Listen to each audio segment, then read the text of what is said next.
Hi, everyone. A big good morning. So, first of all, thank you, Oceania and Prestige Hong Kong, for having us today here. We are so excited to step on this stage, and we are safe here with all the glasses here. So, the other day, I met briefly with Vivian to prepare for our speech today, and we talk about, do you know why Oceania, get us as the first two ladies speaking 10 a.m. in Landmark Atrium? And on a Monday. And on a Monday. First day after summer. Yes. So we were thinking maybe we are the energy booster. We are the positive cheerleader. And that's how Oceania think about us, right? So I think today we are going to have a 30-minute sharing on your experience in car racing, right? Revitalizing your dream. And myself will be sharing positive thinking and the power of rest, right? So why don't we go straight into your video, your car racing video. So if the tech team... It has produced heroes and it has generated stars of the future. Here we go, watch this. Macau is definitely the greatest street track in the world. Wow, down to the inside. Every race car driver's dream to be in the Macau Grand Prix. What a race, through Mandarin they go. Over 200 on the corner. Crazy. And look at the precision. And they're side by side, there's no room to do that. A little bit of tarmac between you and the wall. Oh no! A mistake at that speed can result in a big accident. Hiya? I'm a complete outsider with no knowledge, no experience. My father is actually from Macau. He passed away 5 years ago. It'll be like a way for me to make peace with him. I love you, thank you so much. Please pray for me. The chances for Vivian slim, honestly. On a physical level, I'm a bit worried if I can even finish the race. It sounds impossible because it's not just you. Someone can come and hit you. Basically, like the worst has happened. Like, am I done? I would not wish this upon anyone. Any driver who commit to Macau race, they have a really brave heart. Time is running out in terms of opportunity. 起碼前無古人做過，只有我哋車隊能夠完成。It's just the will to not give up. From zero to Macau Grand Prix in just 6 months. 即係可以做到一件連有好多人想都唔敢想嘅事，我係用滿足嚟形容咯。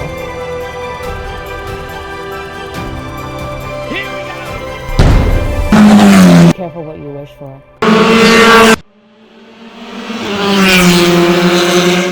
What a finish!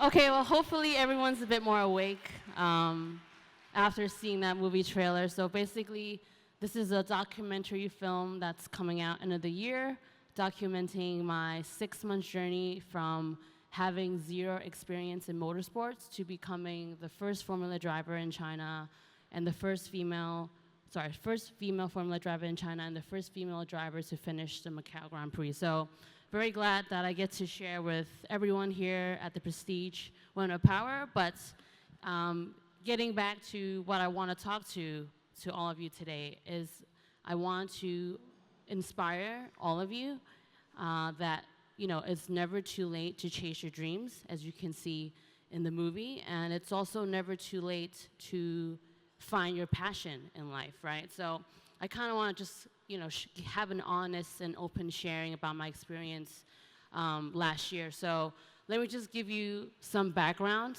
of how to become a Formula driver. I know that probably a lot of you are not familiar with the sport. I think that motorsports in Hong Kong especially is very underrated, so not a lot of people know about it. But, traditionally, to become a Formula driver, you basically have to start at a very young age. A lot of the drivers, they probably start around 3 or 4 years old. and that's how they structure their entire life, right? Like that's all they know.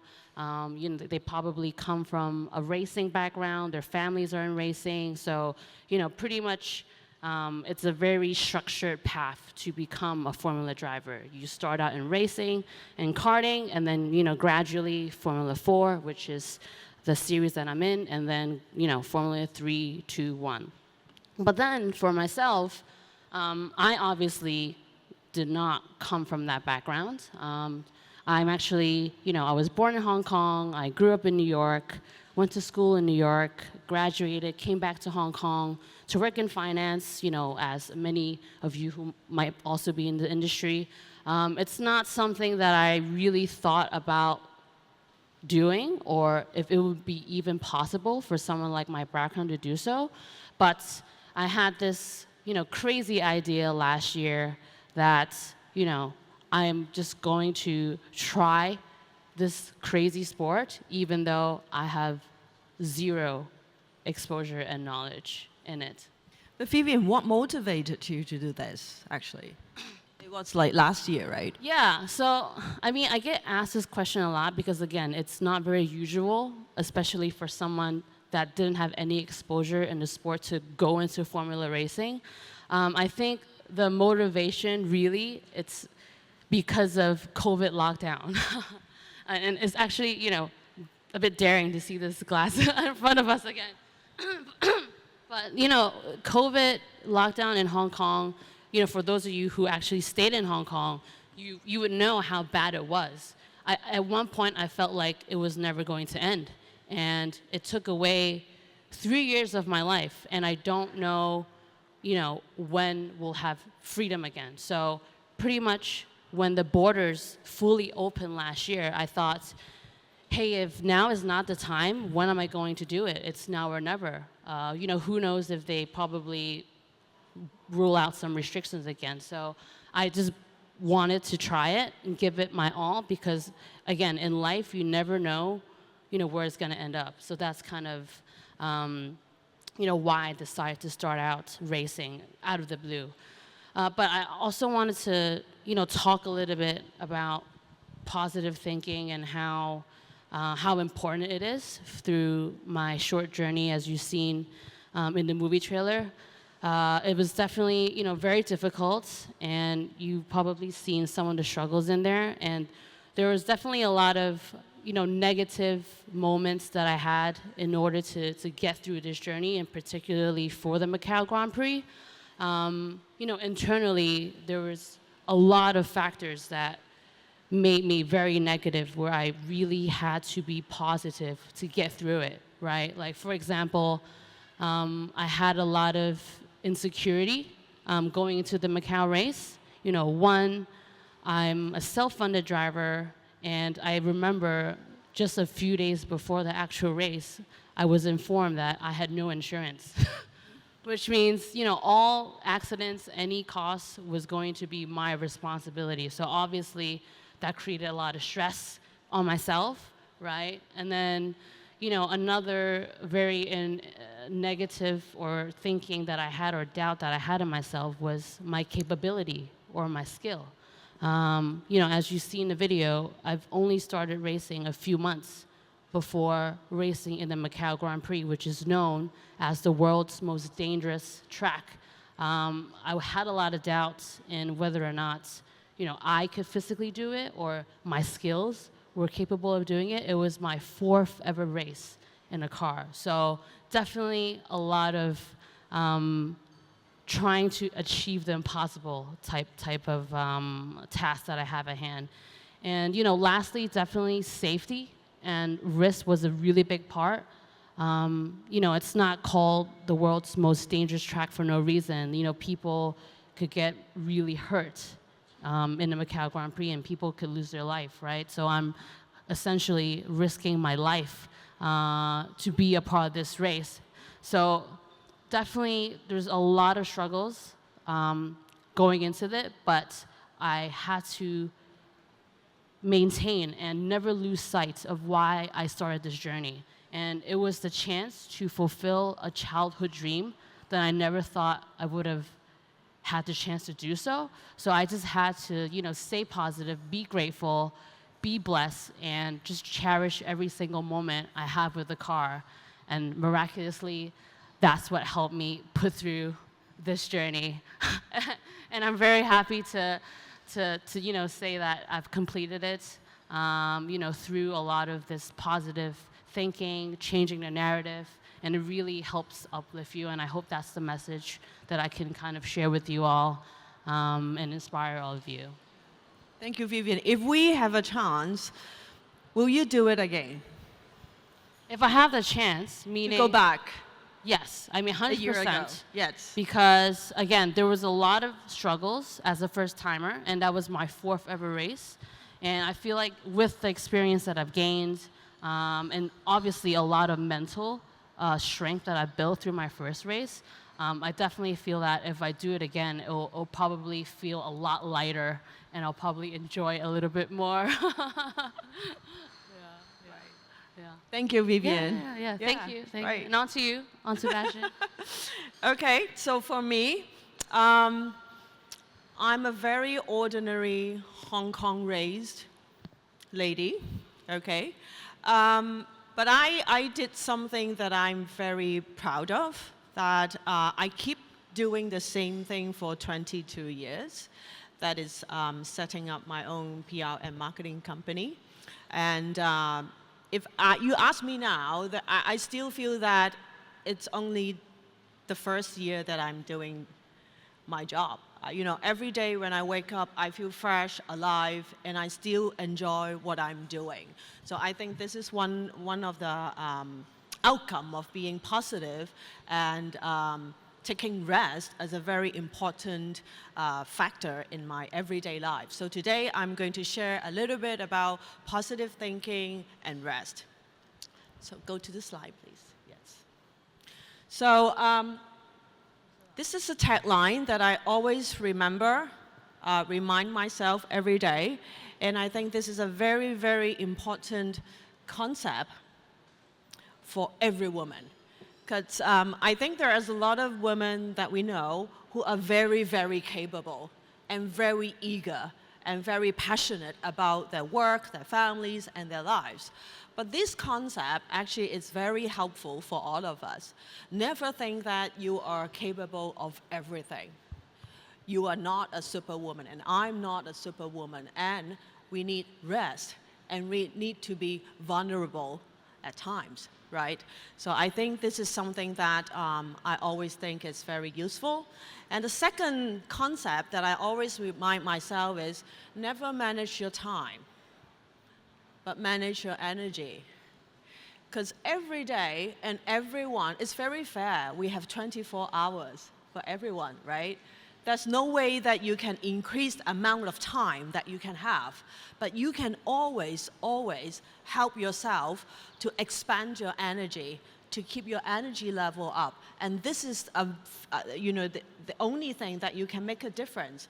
Having 24 hours a day like everybody else, but you feel differently, and you use your time very differently, and then your output, your outcome will be different as well.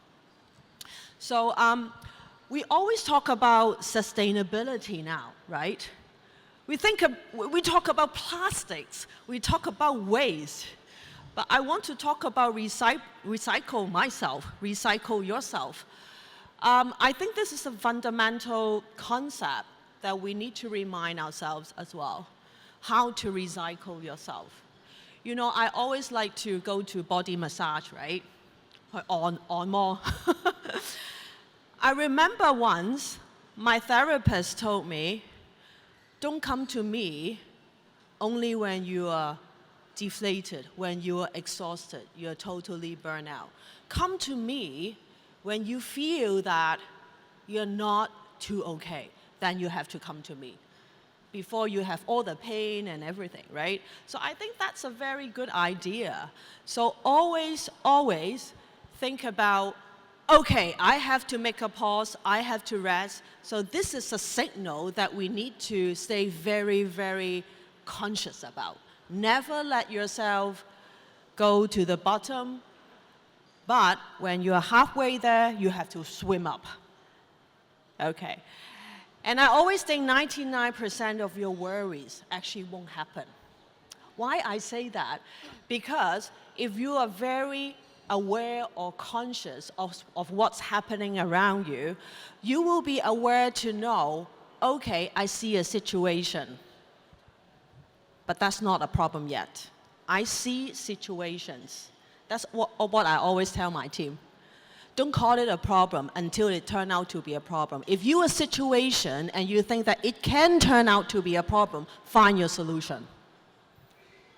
Then it won't come up as a problem, right? So, I think this is really helpful for us to move forward, yeah. And another concept is, there are 3 things that I actually keep these 3 words in my phone, then I keep reminding myself as well. Avoid 3 things. Secondhand stress.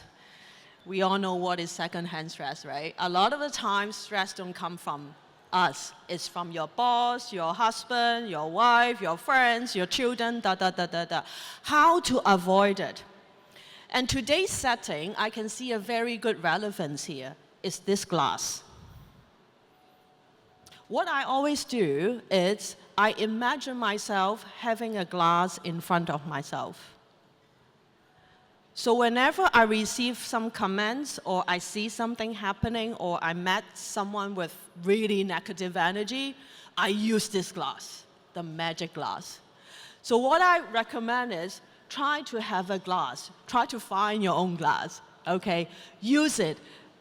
Make a distance from things that you think, okay, I need to wait a bit or I don't want that. Build your own glass. This is a very helpful tip. And be aware of your emotional temperature. It's like from 0 to 10. If I ask you today, how do you feel? 0 is totally down. 5 is, okay, I'm good enough. 10 is, okay, the world is ahead of me. So how do you feel today? Today, I feel like 10. Okay, so always be aware of how are you feeling. Give yourself a temperature index. Then you know where are you at. So you can scale it from 0 to 10 or by color, right? From dark to red. You can do the spectrum yourself, okay? And burnout is not a badge of honor. So because of my work, I need to meet a lot of people, right? I have to be a super connector, right? And so I always talk to different people and I say, hey, how are you? How have you been doing?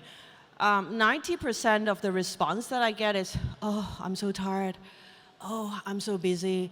Oh, I'm so burnt out. Right? And we say that too, if we are not aware. But I think I would not encourage us to use burnout as a badge of honor, because that's not a positive way to label ourselves, to always say that, oh, I'm not good, I'm busy, I'm tired, And then your emotional temperature will keep at the very, very low point because you believe you're not good. You believe you're tired, okay? But what I believe is I try to maintain myself from temperature index 5 to 10 in that scale. Then I keep moving on and moving on. I want to share one example that I did last year. It's last year. After COVID, just like Vivian, right? After COVID, I feel that no way, I need to take a rest. So I actually took a 3-month sabbatical leaves from my work. It's a real challenge because, as you all know, running a PR agency, you will be, as an owner, you are the face. Your client come to you and you make all the decision, and it seems that maybe your team has to rely on you on quite a lot of things, right? But then I thought about it and I said, no, why not? I should do that because I want to do 2 things, test myself and test my team, right? Why not? So there are two possibilities of the outcome. First, it will be great, and the second one, it will be a disaster, right? But I choose to believe that I can do it, and my team can do it. Actually, my managing director is sitting here today, and she's the one to take care of the entire business during that 3 months. I can tell you how that is. It started with 100% uncertainty, because I didn't know what it would turn out. I encountered fear, uncertainty. I have to relinquish my power, or do I really trust my team? Are they that good, or can I let go? How can I do it, right? Really, 3 months. And I'm not just going for holiday, but I shut down my work email. I didn't check my work email inbox for 3 months. So that's a big challenge. But I decided, Bastian, just do it. See what will happen. So during that 3 months, I actually created a secret Gmail account that I only give it to 2 persons. To Fiona, my managing director, she's the only one who can email me to that account. And my partner, Leslie, my girlfriend, yeah, yeah. So this is how committed that I was. And when I come back, first day of work, this is a photo that I took. After 3 months, when I came back to work, I feel so alive. And I feel so happy because I think I'm supercharged, and the most rewarding feeling that I have is I'm replaceable. It's a very good feeling. If you come to a stage that you feel that you are replaceable and you feel happy about it, that's another level of happiness, I have to tell you. Because a lot of time you think you're so important, and you're so irreplaceable that you put a lot of stress on yourself. Like your family, your work, a lot of things. You think you're the only one who can do so much, but it's not. There are people who can help you if you trust them. And when I came back to work, Fiona got promoted, right? And my team feel so happy. And I think we see a lot of good things just happen. They made all the decision within that 3 months without any of my interference.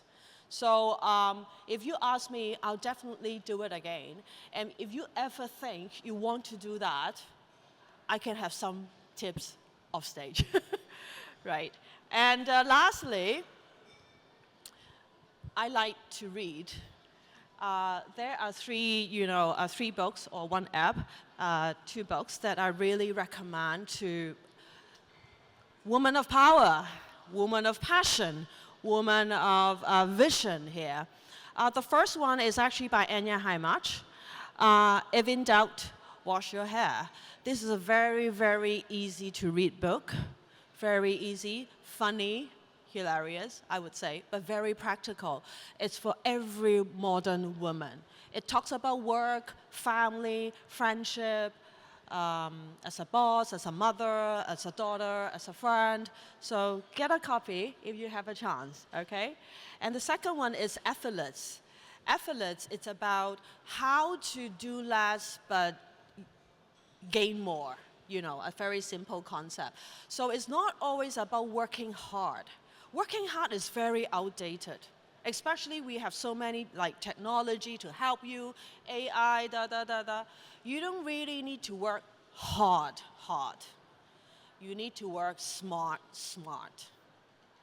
Ask people to help you, ask AI to help you, or ask whoever that is capable to help you. Ask for help. And Calm, it's a very good app that I keep using it. Even during lunchtime, I spend 5 minutes, 10 minutes using the app to calm myself down, or even before big decisions or big meetings, I spend, that's a really good feature called SOS kind of thing, right? if, across the day, you feel like, okay, I'm not doing good, I can't do it, that kind of thing, I just open this app. They have a lot of feature. I'm not promoting, okay, this is not my client. I'm really using it. So try to make good use of resources to support you, to support your daily life, to support your emotion, yeah. So I think this is it. So remember, recycle yourself whenever you can. Be fearless, be vulnerable. If you need help, need support. So thank you. I hope you enjoy my sharing. Right, do you have a Q&A? We still have 4 minutes left. Do any of you have any like to questions? Yeah, any questions? Quick Q&A for any in the audience who might have. Or anything? No? I don't know how we're going to give the mic though. I give you my mic. Thank you guys. That was really great and very insightful. I just have a quick question for Vivian because I feel actually that Bastian, you covered it. But you mentioned a little bit about visualization and kind of seeing yourself. Obviously for what you do in Formula One, that's very important. Can you walk us through some tactical tips on when you said the power of positivity or visualization? What worked for you, especially under that very stressful moment, and how did you prepare for that? Thank you. Yeah, I think, again, there was a lot of elements to it. There was endless number of struggles and challenges that I have, which you will see in the movie. But I think the easiest way is to take things one step at a time. When you're faced with so many challenges and each one of them are extremely huge, you cannot deal with it all in the same time. You need to kind of deal with it day by day, little by little, and progressively. That is how I best could take it, because if I try to do it all at once, it's just way too much. So I think for anyone who is going through, struggle or some challenge in life, I think the best advice that I would give, at least through my circumstance and journey that I've had, is just to really take it day by day and look at the positive on each day and, continue to build it. Really, it's just day by day. It will get better. And earlier on, Vivian was catching up, and we said, okay, there are 2 words that I think can conclude our presentation. Is like, why not? Yeah. These 2 words are very simple, but it helps us to think along. There are many possibilities, actually. Why not, right? And, for me, personally, if I make big decisions on myself or on my work, I usually take 80-20 kind of rules, right? If you're 80% certain, it's good enough to go ahead. There's no 100% certainty in anything anyway, right? So 80%, 70, 80% is good enough to move forward. That's quite high, actually. For me, I felt like at my race, right? I was like 50 and 50. Yeah, I was probably like 20, 80. But I still went ahead and did it. Exactly. So, no, but honestly, why not? And now is the time. Never say never are definitely some of the qualities that we both share.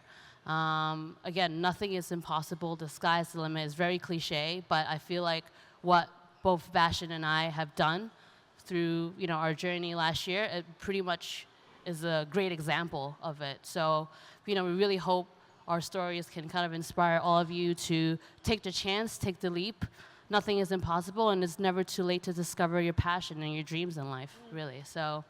And I think of life as a marathon. It's a very long journey.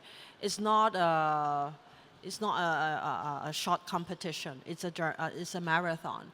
So if you came across a problem today, think of 5 years later. Will you still remember this problem? If not, it doesn't really matter. Thank you. Thank you.